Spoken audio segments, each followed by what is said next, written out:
नमस्कार बच्चों, nano academy YouTube channel पर आपका स्वागत है।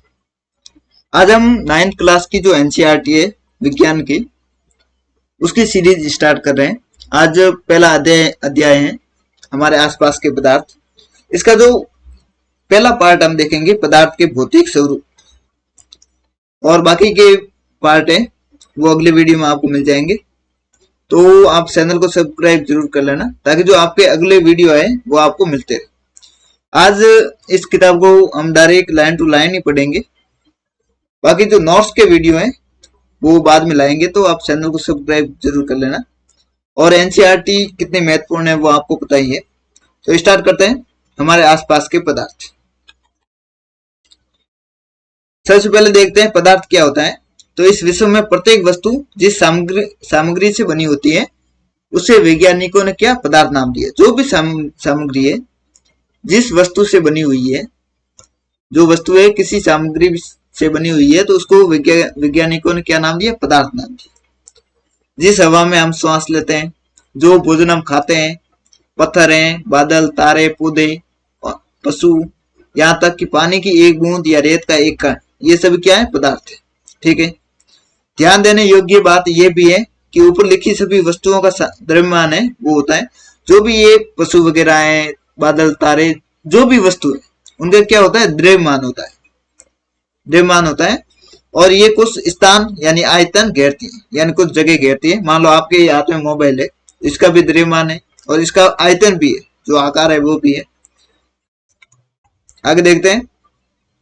प्राचीन काल से ही मनुष्य अपने आसपास को समझने का प्रयास करता रहा है। भारत के प्राचीन दार्शनिक ने पदार्थ को 5 मूल तत्वों में वर्गीकृत किया, जैसे क्या पंच तत्व कहते हैं। तो ये महत्वपूर्ण, क्या कहते हैं? पंच तत्व। ये पंच तत्व कौन कौन से हैं? वायु, पृथ्वी, अग्नि, जल और आकाश। तो ये लाइन थोड़ी महत्वपूर्ण है।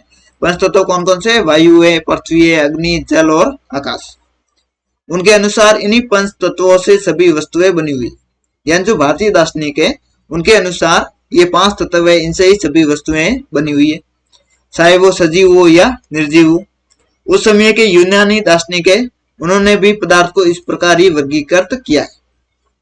अब देखते हैं आधुनिक वैज्ञानिकों ने कैसे किया है। आधुनिक वैज्ञानिकों ने पदार्थ को भौतिक गुणधर्म और रासायनिक प्रकृति के आधार पर 2 प्रकार से वर्गीकृत किया है। जो आधुनिक वैज्ञानिक है उन्होंने 2 प्रकार में वर्गीकृत किया है। कैसे? इस अध्याय में हम भौतिक गुणों के आधार पर पदार्थों के बारे में ज्ञान अर्जित करेंगे। जो ये अध्याय है इसमें हम सिर्फ भौतिक गुणों के आधार पर ही देखेंगे। पदार्थ के रासायनिक पहलू को आगे के अध्याय में हम पढ़ेंगे। तो रासायनिक पहलू के आधार पर जो बांटा गया है वो अगले अध्याय में हम देखेंगे। अब देखते हैं पदार्थ के भौतिक स्वरूप।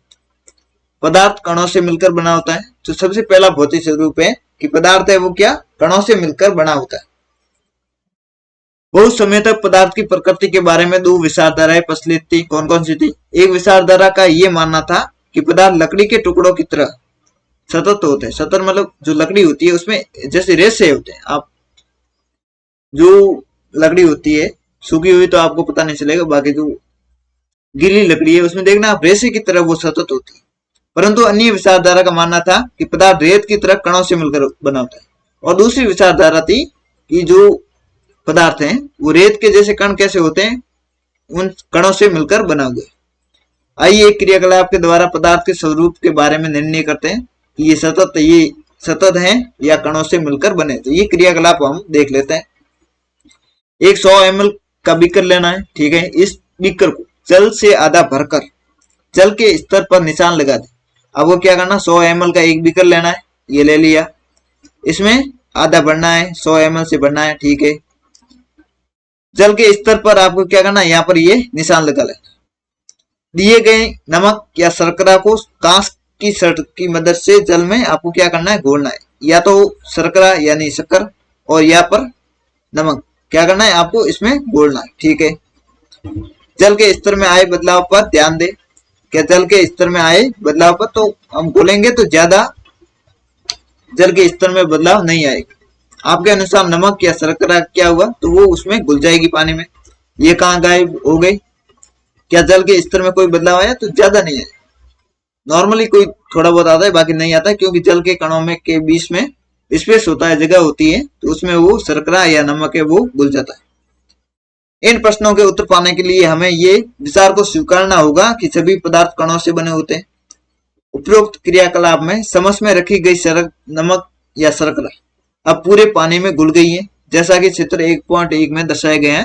तो ये चित्र कहाँ गया, 1.1, ये देखो,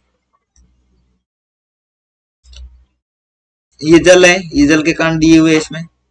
अब यह नमक तो स्टार्ट में तो तल में चला गया, बाद में हिलाएंगे तो ये नमक है वो जल के कणों के साथ साथ घुल जाएगा। ऐसे ये बीच में जो नमक के कण दिए हुए हैं आप देख लो। तो इसका कहने का मतलब है कि जो पदार्थ हैं, वस्तु हैं, वो कणों से मिलकर बनी हुई होती है। जैसे जल है तो इसमें भी छोटे छोटे कण है। अब दूसरा गुणधर्म देखते हैं, पदार्थों के ये कण कितने छोटे।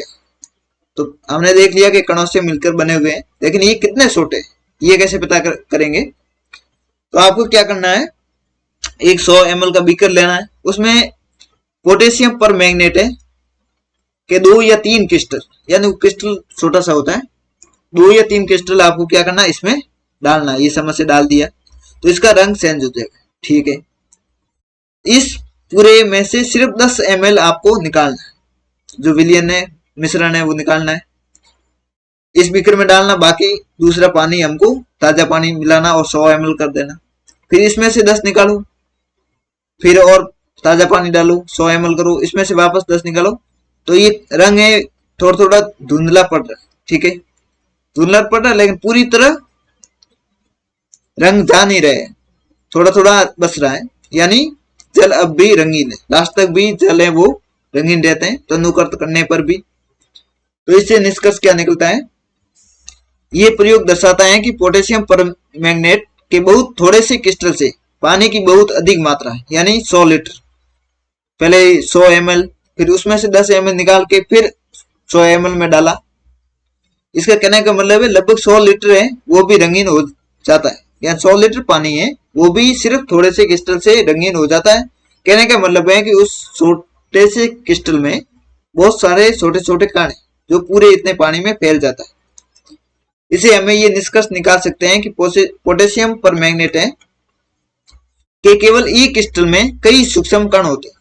ये कण छोटे छोटे कणों में विभाजित होते रहते हैं। अंततः एक स्थिति में ये कण और छोटे भागों में विभाजित नहीं किए जा सकते। ये कण है बहुत छोटे छोटे, लेकिन एक स्थिति आती है कि उसके बाद इन कणों को विभाजित नहीं किया जा सकता। अब देखते हैं पोटेशियम परमैंगनेट की जगह 2 ml डेटोल, जो डेटोल आती है, उससे भी हम क्रियाकलाप कर सकते हैं। 2 ml डेटोल है, इसको बहुत बड़े आयतन का जो वाटर है, 1000 लीटर, ऐसे इतना पानी में यदि 2 ml डेटोल भी डालेंगे तो पूरे पानी में क्या होगी, महक आ जाएगी। कहने का मतलब है डेटोल है उसके भी बहुत छोटे छोटे कण है वो पूरे पानी में फैल जाता है। पदार्थ के कण बहुत छोटे होते हैं, इतने छोटे कि हम कल्पना भी नहीं कर सकते। तो पदार्थ के कण है वो बहुत छोटे छोटे होते हैं। आगे हैं 1.2 पदार्थों के कणों के अभिलाषणिक गुण। ये हम अगले वीडियो में दूसरा पार्ट है उसमें देखेंगे। तो आप चैनल को सब्सक्राइब कर देना और वीडियो को लाइक जरूर कर देना। इसके अलावा आप प्लेलिस्ट में जाके ये दूसरा वीडियो भी आप प्राप्त कर सकते हैं। तो मिलते हैं अगले वीडियो में, धन्यवाद।